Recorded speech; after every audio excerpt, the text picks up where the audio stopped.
В западной культуре смолток играет очень важную роль. Люди обмениваются банальностями и не видят в этом ничего странного или плохого. Наоборот, смолток выполняет очень важные функции. Во-первых, он помогает начать разговор и создать для собеседников комфортную атмосферу. Во-вторых, открывая диалог смолтоком, вы передаете сигнал другому человеку, что вам можно доверять и что вы не представляете опасности. Однако в культуре постсоветских стран смолток так и не стал популярен. В русском языке даже нет адекватного перевода с английского, поэтому мы используем англицизм small talk.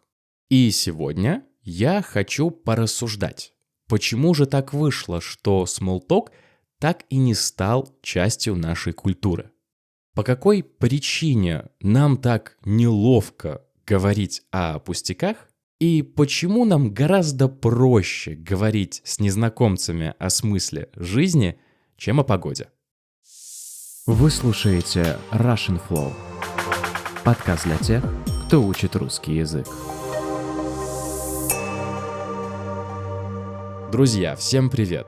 Надеюсь, что у вас все замечательно, вы не грустите и чувствуете себя отлично.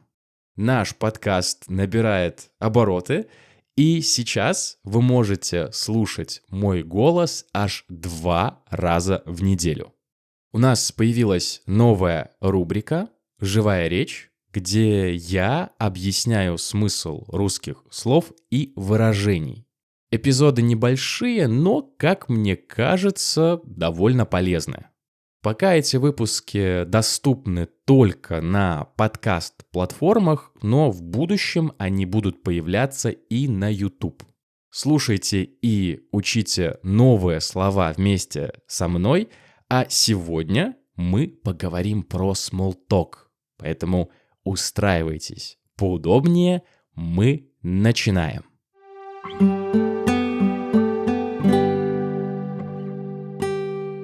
Я предполагаю, что каждый, кто слушает этот эпизод, хотя бы раз в своей жизни участвовал в смолтоке.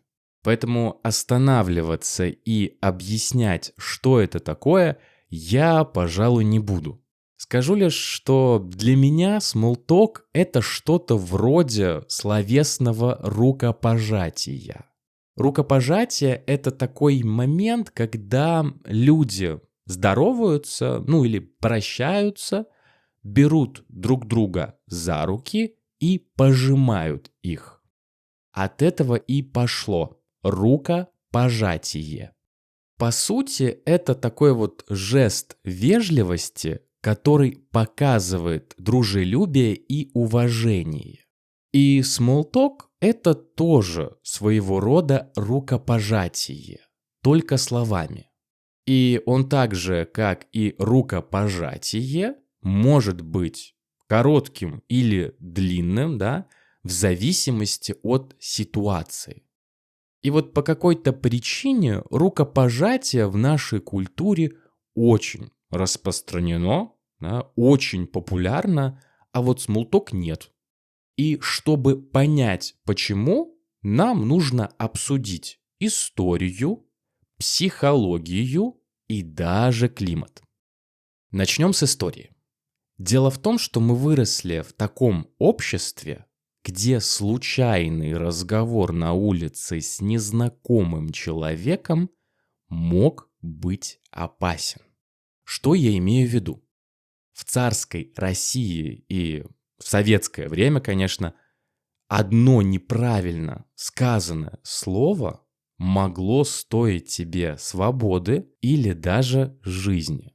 Поэтому любой незнакомец, любой посторонний человек, которого ты ни разу в жизни не видел, воспринимался как чужой, как опасный, как человек, которому нельзя доверять.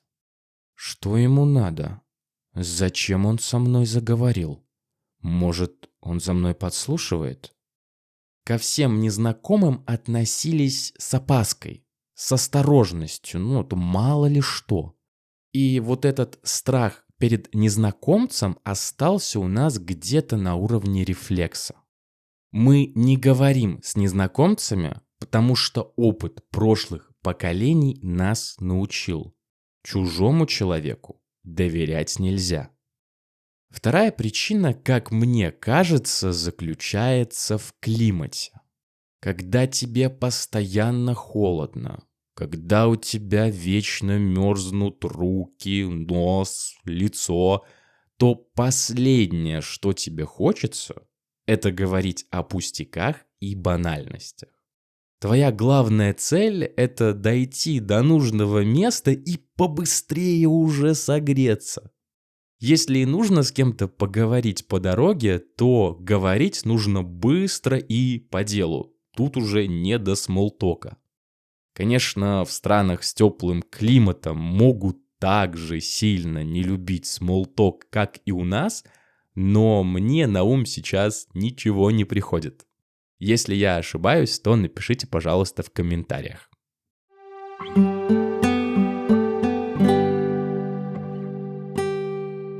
Третья и, как по мне, самая важная причина кроется в менталитете. Да, сейчас мне кто-то возразит и скажет, что, все что угодно можно оправдать менталитетом, но здесь немножко другой случай.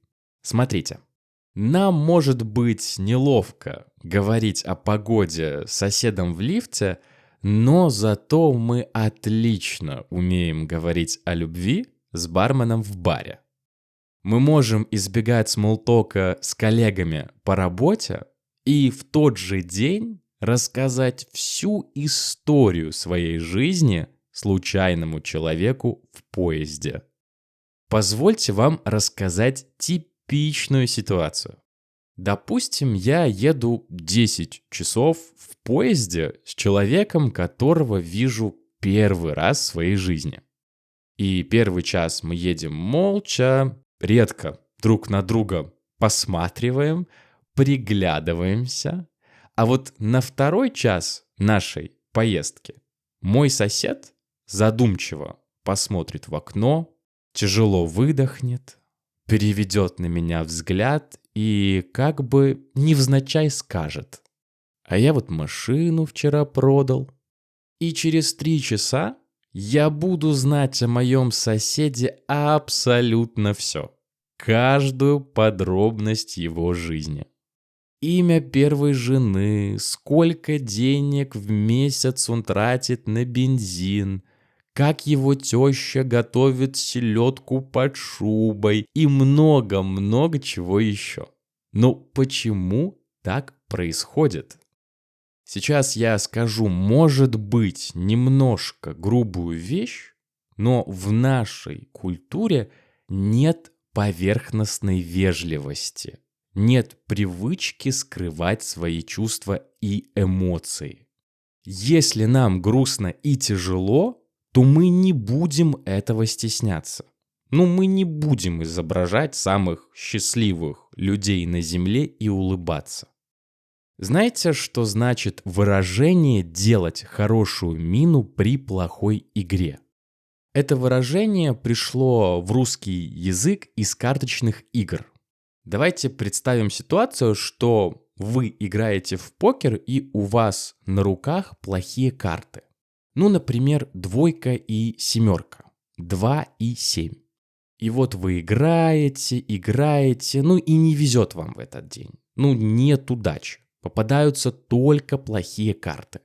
И вот вы уже почти проиграли все деньги, закладываете часы, нет денег даже просто, чтобы добраться домой, но при этом вы продолжаете вести себя так, словно вы именно этого и хотели.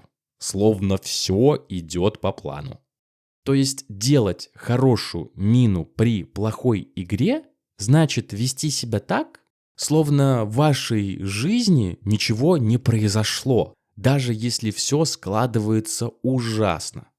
Вас уволили с работы, жена ушла к лучшему другу, сын попал в аварию, ну а вы продолжаете улыбаться и делать вид, что все замечательно, все хорошо.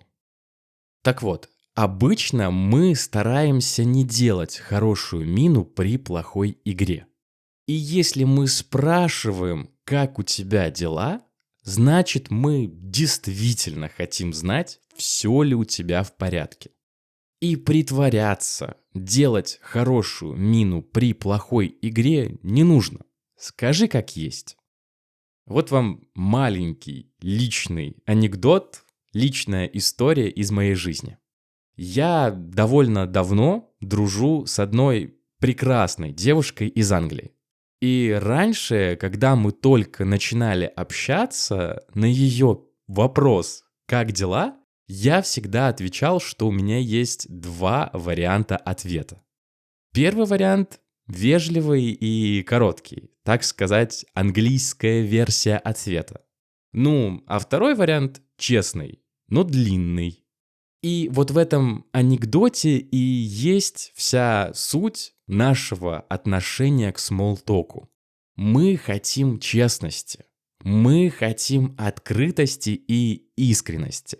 Поэтому любые проявления фальши, проявления обмана нас немного раздражают и доставляют дискомфорт.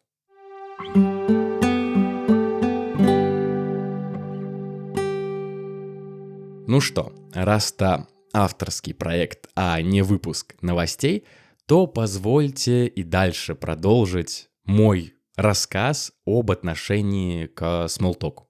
Потому что из первой части создается впечатление, что я тут прям крестовый поход против смолтока собираю. Кстати, классное выражение, давайте объясню. Если вы собираете или объявляете крестовый поход против чего-то или кого-то, то вы как бы боретесь против этого. То есть это такая метафора борьбы с чем-то. Например, вы можете сказать: «Я собираю крестовый поход против фейков в интернете». То есть вы заявляете, что будете бороться с фейками в интернете. Так вот, я точно не собираю крестовый поход против смолтока. Я отношусь к нему довольно спокойно и сам могу время от времени посмолточить. Заметьте, кстати, как я употребил это слово «посмолточить». То есть мы вполне можем употреблять это слово и как глагол. Что делать? Смолточить. Что сделать? Посмолточить. И иногда мне даже нравится смолточить, особенно если инициатором беседы, разговора, был не я. Потому что, если честно, то мне довольно трудно самому начинать такой разговор с незнакомыми людьми. Но если бариста в кафе начнет говорить со мной про погоду, то я его, скорее всего, поддержу и тоже начну говорить про погоду. То есть ничего плохого в смолтоке я не вижу. Если человеку хочется со мной поболтать, поговорить 2-3 минутки, то окей, нет проблем. Но если кто-то начинает молоть чепуху 10, 20, 30 минут, то я стараюсь как можно быстрее уйти от такого человека, просто от него отстраниться. И вот таких людей я очень не люблю, вот этих балаболов, людей, которые говорят ни о чем. Мне такие люди не нравятся. Зато если я понимаю, что человек мне нравится то, как он думает, нравится то, что он говорит, то я стараюсь как можно быстрее перейти со смолтока на какие-то более важные вещи.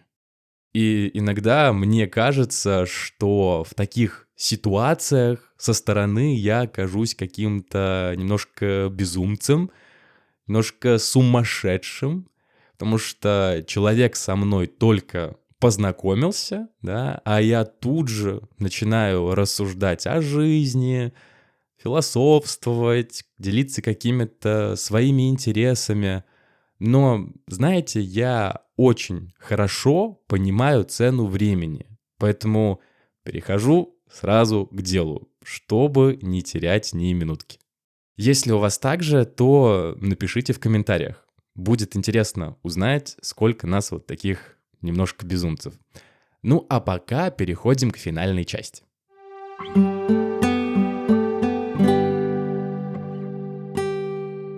В последней части почти всех своих эпизодов я стараюсь ответить на вопрос, который я сам себе задаю в начале. Но вот в этом выпуске мне кажется, что на все вопросы я уже ответил. Хотя, наверное, все-таки остался один, который я еще не задал. Так это хорошо или плохо, что в нашей культуре смолток так и не прижился? И как человек рассудительный, а кто-то даже скажет трусливый, я отвечу так. И не хорошо, и не плохо. Почему это хорошо, что мы не любим смолток? Потому что по мне смолток — это такая ширма, знаете, как в театре. И вот за этой ширмой скрывается душа человека. Скрываются его мысли, его страхи, его интересы, его переживания и чувства. И продолжая эту метафору, мы предпочитаем либо вообще не ходить в театр, либо, если раз уж пришли, то открывать эту ширму тут же, сию минуту. А если ты постоянно говоришь со своим соседом или коллегой только о погоде, то можешь и не узнать о том, что он уже 5 лет живет в одиночестве. И что ему крайне необходим кто-нибудь, кто выслушает его, пожалеет и скажет, какой он замечательный человек. Но с другой стороны, не будешь же ты приходить в кофейню и на вопрос баристы «Как дела?» отвечать: «Ой, знаете, не очень у меня дела. Жена ребенка в школу повезла, случайно забрала кошелек. А там лежали мои ключи от работы. И вот я приехал на работу, а там моя коллега Надя у двери стоит. А у нее муж раньше водителем работал. Таких вещей насмотрелся. Ой, боже упаси. А он, кстати, из интеллигентной семьи. Родители ученые. Он сам когда-то учителем в школе работал. А потом кризис, знаете, пошел водителем работать. Очень умный человек. Однажды его отец мне книгу подарил на день рождения. Не помню, как называется, но фамилия автора на «А» начинается. Не читали?» И я знаю таких людей. И вот для них как раз-таки смолток и придумали. Но они почему-то им упорно не пользуются. В общем, ребята, если вы общаетесь с русскоязычным человеком, есть большая вероятность, что для него разговоры в духе «какая сегодня прекрасная погода» будут немножко в тягость. Но, конечно, вряд ли он вам об этом скажет. При этом, опять же, я думаю, что для любого нормального, адекватного человека, будь он из России, Лаоса или Сомали, ничего плохого в смолтоке нет. Просто не нужно его растягивать. Не нужно делать его, слишком долгим. Надеюсь, что не утомил вас и не напугал. Пожалуйста, расслабьтесь. Хороший человек везде остается хорошим человеком. И никакой, даже самый скучный смолток не способен это изменить. Больше хороших людей вам в жизни, конечно, больше важных и настоящих разговоров на русском языке. Уже совсем скоро услышимся. Всем пока.